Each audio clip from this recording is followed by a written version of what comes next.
Oh yeah, video time. I thought I needed to make a quick rockhounding video. Sarah Jane and I have been rockhounding quite a bit. Got stuck on it while we've been gold mining up here. Got some really nice rocks. But when you bring home this many rocks in one day, this is Sarah Jane's hoard. Some beautiful rocks, huh? You can tell she likes the conglomerate ones. This is my hoard for the day.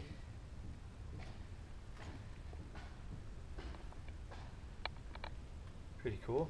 I tend to keep pieces that I can, larger pieces that I can make things out of.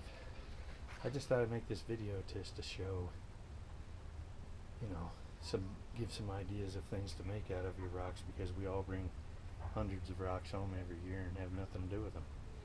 So I went out and I got some tools. I got a sander, lap sander. I got a slab saw. This was the one that had a decent sized blade, so you could cut, you know, a decent sized stone with it pretty easy. I wouldn't advise using the blade that came with it. It's very dangerous. It's a pile.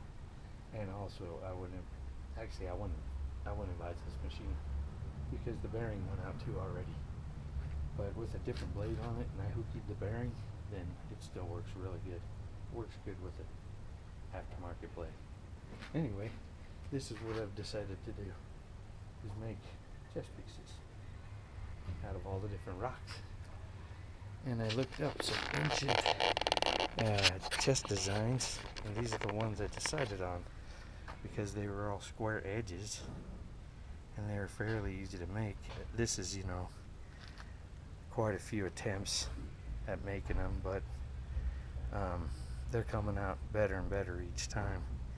But just, you know, different kind of rocks, and I've been putting a lacquer on them because of the fact that I can't figure out how to shine things to like a mirror shine, even with that sander.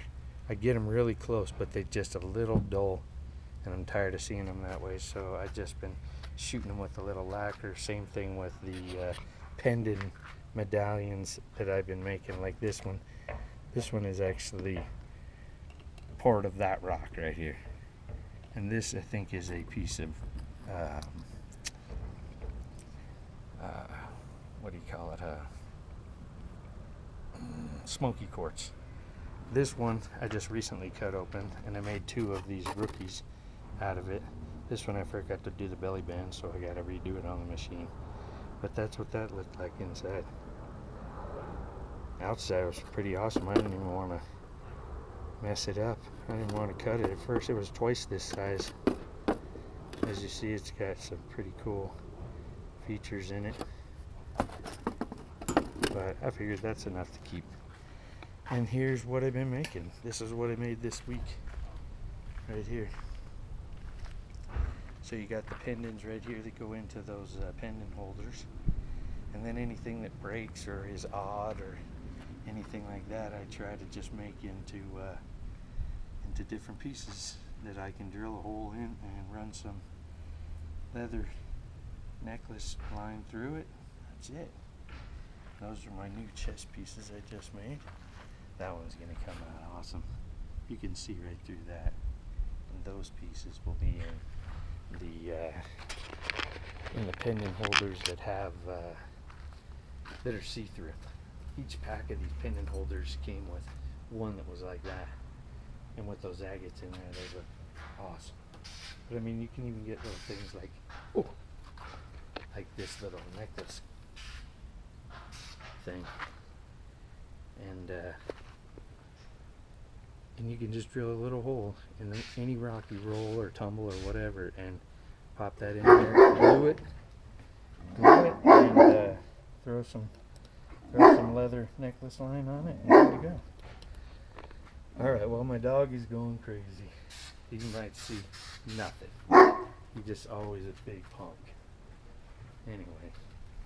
Alright, well, I thought everybody might be interested in some things to do with their rocks they collect. Alright, well, see you, Bert.